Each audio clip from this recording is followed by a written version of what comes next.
Eu dei para o professor de física da minha filha. Na mesa dele. Na sala de aula dela. 2 horas depois de uma reunião de pais que deveria ter sido sobre as notas dela, e não sobre o quanto ele me desejava. Meu nome é Helena, tenho 42 anos, sou divorciada, e a verdade é que eu quis isso desde o primeiro segundo em que o vi. Não foi na reunião de pais. Foi semanas antes, na feira de ciências. Eu estava ajudando minha filha, Sofia, com um vulcão de bicarbonato, quando senti o cheiro. Café caro, livros antigos e algo almiscarado, masculino. Eu me virei, e lá estava ele. Daniel. Ele não era bonito. Ele era perigoso. Tinha uns 45 anos, olhos verdes intensos e uma barba por fazer que dizia que ele não se importava o suficiente, mas se importava exatamente o quanto precisava. Ele estava observando, não o vulcão, mas a mim. O jeito que eu me abaixei. O jeito que meu cabelo caiu sobre meu rosto. Foi um olhar que durou 3 segundos, mas foi um olhar que me despiu. Eu me senti culpada, exposta. E, pela primeira vez em 10 anos, eu me senti viva. O 10 da minha filha veio uma semana depois. Sofia odiava física. Aquele 10 não foi uma nota. Foi um convite. E eu sabia. Quando entrei na sala dele para a reunião, eu estava nervosa. Meu coração batia não por orgulho maternal, mas por antecipação. Helena, ele disse, fechando a porta. O clique da fechadura foi um trovão. Eu imaginei que você viria. Pela nota da Sofia, eu disse, minha voz saindo mais fraca do que eu gostaria. Ele sorriu, um sorriso lento que não chegou aos olhos. Sofia é inteligente. Ela se esforçou. Ele deu a volta na mesa, parando na minha frente. Perto demais. O cheiro dele me envolveu, me sufocou. Mas não foi por isso que eu dei o 10. Foi? Meu estômago despencou. O quê? Eu queria ver você de novo, ele sussurrou. Eu queria saber se você era tão intensa quanto parecia na feira de ciências. Eu deveria ter dado um tapa nele. Eu deveria ter saído e o denunciado. Mas a verdade é que a paixão me cegou. O tesão era tão forte que minhas pernas amoleceram. Isso é, eu comecei. Inapropriado, ele completou. É, mas eu não consigo parar de pensar em como seria o gosto da sua boca. Ele não esperou por uma resposta. O primeiro beijo não foi gentil. Foi uma fome. Foi o beijo de um homem que estava morrendo de sede. E eu era a água. No momento em que sua boca tomou a minha, eu sabia que minha vida tinha acabado de mudar. O problema era que eu não sabia o quanto. O beijo me consumiu. Não foi um beijo de amor, foi um beijo de posse. As mãos dele foram para o meu cabelo, segurando minha nuca, me puxando contra ele com uma força que me deixou sem fôlego. Minhas mãos, por instinto, agarraram a lapela do paletó dele. O gosto dele era café forte e menta. A barba por fazer roçava minha pele sensível, enviando ondas de choque por todo meu corpo. Eu gemi contra a boca dele, um som que eu não reconheci, um som que não pertencia a uma reunião de pais e mestres. A porta. Eu ofeguei, quando ele me soltou por um segundo. Trancada, ele rosnou, e me beijou de novo, me guiando para trás. Minhas costas bateram na mesa dele. As provas da minha filha. Os 10S. As canetas vermelhas. Os papéis voaram para o chão. Eu não me importei. Eu o queria. Eu o queria de um jeito primitivo que eu pensei que tinha morrido com meus 20 anos. Ele não tirou minhas roupas. Ele foi rápido, urgente. Suas mãos subiram pela minha saia, ásperas, confiantes. Ele rasgou minha meia calça. O som foi escandalosamente alto na sala silenciosa. Eu deveria ter ficado horrorizada. Eu fiquei ainda mais excitada. Ele me levantou e me sentou na mesa. A madeira estava fria contra minha pele, e o contraste com o calor do corpo dele era tudo. Eu estava na mesa do professor da minha filha, na sala de aula dela, no meio da tarde. Era o cenário mais sujo e proibido que eu poderia imaginar. E o sexo? Foi como o beijo. Foi rápido. Foi desesperado. Foi quase violento. Não houve ternura. Houve necessidade. Cada vez que ele me penetrava, era um choque. Eu mordi meu lábio para não gritar. Eu podia ouvir o som abafado dos alunos no corredor, o sinal tocando em algum lugar distante. O perigo de ser pego, o tabu de estar ali, com ele. Foi o clímax mais forte da minha vida. Eu gozei em espasmos silenciosos, cravando minhas unhas nas costas dele, sentindo os músculos dele tensos sob a camisa. Ele me seguiu segundos depois, um gemido baixo e gutural que vibrou contra meu peito. Nós ficamos parados. O único som era nossa respiração ofegante. O cheiro de sexo, giz e café encheu a sala. O silêncio que se seguiu foi ensurdecedor. Eu olhei para ele, meu cabelo um caos, minha maquiagem borrada. Ele não parecia culpado. Ele parecia satisfeito. Ele lentamente se arrumou, fechou o zíper, ajeitou a camisa. Ele pegou meu rosto entre as mãos. Seus olhos verdes estavam escuros de desejo. Meu Deus, Helena, ele sussurrou, como se estivesse maravilhado. Ele me beijou de novo, desta vez suavemente. Eu não conseguia parar de tremer. Eu dirigi para casa cheirando a ele, cheirando a sexo de escritório e a giz. O cheiro dele estava no meu cabelo, na minha pele. Eu tomei o banho mais longo da minha vida, mas não conseguia lavar a sensação da pele dele, o roçar da barba dele, o gosto dele. E a pior parte, eu não queria. Eu passei 2 dias em um nevoeiro. Eu olhava para minha filha, Sofia, tão orgulhosa do seu 10, e eu me sentia um monstro culpado. Mas então, quando ela ia para o quarto, eu me olhava no espelho. Eu estava diferente. Meus olhos brilhavam. Havia uma cor no meu rosto que não vinha da maquiagem. Eu me sentia viva. Eu me sentia desejada. A paixão que eu achava que estava morta e enterrada com meu divórcio tinha voltado como uma fênix. Eu estava viciada. E então, na terceira noite, meu celular vibrou. Um número desconhecido. Meu coração disparou. A mensagem era simples: estacionamento do supermercado. 20 horas, preciso te ver. Não era um pedido. Era uma ordem.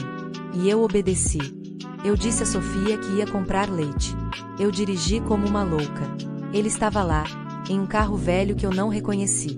Eu entrei. Antes que eu pudesse dizer oi, ele estava me beijando. O sexo no carro foi ainda mais desesperado do que na sala dele. Apertado, quente, com os vidros embaçando. Foi ali que o caso começou de verdade. E foi ali que eu comecei a me apaixonar. Não era só o sexo. Era ele. Daniel. Ele era inteligente. Ele me fazia sentir inteligente. Nós nos encontrávamos em motéis baratos na beira da estrada. Nós não apenas transávamos. Nós conversávamos. Ele me perguntava sobre meu trabalho, sobre meus sonhos, sobre os livros que eu lia. Meu ex-marido nunca perguntou sobre os livros que eu lia. Daniel me via. Ele via a Helena, não apenas a mãe da Sofia. Ele me disse que era casado, mas que era um casamento morto. Uma mentira que eu engoli como água no deserto, porque eu precisava acreditar. A paixão era avassaladora. O sexo era incrível, porque era construído sobre essa conexão intelectual. Ele sussurrava poesia no meu ouvido enquanto me beijava. Ele me fazia sentir como a mulher mais fascinante do mundo. E eu estava completamente, irrevogavelmente, apaixonada por ele. Eu estava tendo um caso com o professor da minha filha. Eu era uma destruidora de lares. E eu nunca estive tão feliz. Cega. Absolutamente cega pela paixão. Eu estava tão focada no amor que não vi o que estava bem na minha frente. Eu não vi que cada palavra dele, cada toque, era ensaiado. Eu não vi que eu não era a protagonista da história. Você é diferente de todas, Helena, ele sussurrou no meu ouvido, em um quarto de motel mofado que, para mim, parecia o Palácio de Versalhes. Elas não entendem. Você entende. E eu, como uma tola, acreditei. Eu me apaixonei. Eu me apaixonei pela mentira mais bem contada da minha vida. A paixão estava me cegando, mas a realidade estava começando a vazar pelas bordas. O primeiro sinal foi pequeno. Sofia chegou em casa animada. Mãe, você acredita? A mãe da Beatriz vai dar um presente super caro para o professor Daniel. Ela disse que ele é o melhor professor que ela já viu e que ele mudou a vida da Beatriz. Eu senti uma pontada fria. Feia. Ciúme. Ah, é? Eu disse, tentando parecer casual. A Beatriz. Ela também tirou 10 em física. Tirou. Ela e eu fomos as únicas da sala. A mãe dela está super grata. Meu coração acelerou. Coincidência, eu disse a mim mesma. Ele é só um ótimo professor. Mas a semente estava plantada. Eu perguntei a ele sobre isso na próxima vez que nos vimos. A mãe da Beatriz? Ah, a senhora Borges, ele riu, como se fosse a coisa mais boba do mundo.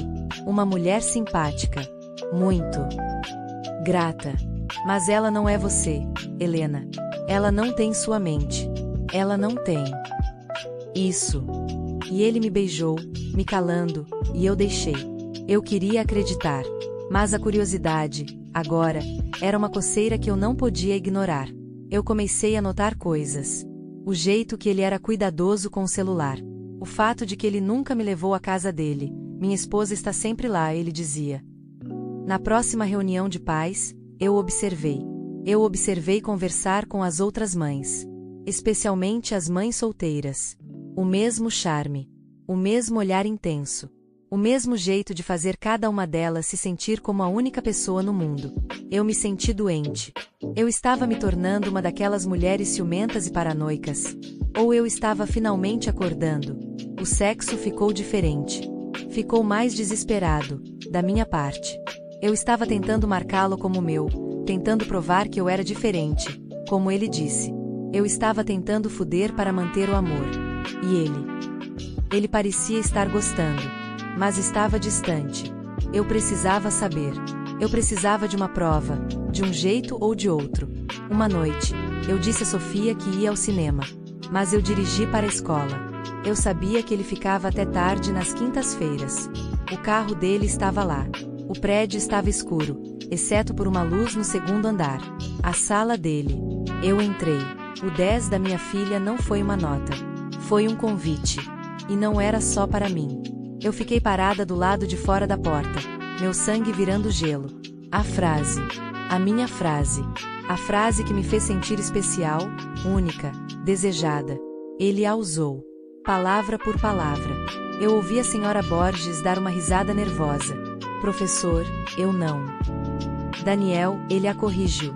E eu ouvi o som inconfundível da porta sendo trancada. Eu não sei quanto tempo fiquei ali, paralisada no corredor escuro. Eu podia ouvir os sons abafados lá de dentro. Um suspiro. O som de algo batendo em uma mesa. O som da minha vida inteira desmoronando. Eu não entrei. Eu não gritei. Eu me virei. Desci as escadas como uma sonâmbula e dirigi para casa. A paixão não morreu. Ela foi assassinada. O que ficou foi uma humilhação fria e cortante. Eu não era diferente. Eu não era especial. Eu era apenas a mãe da Sofia. Uma das muitas.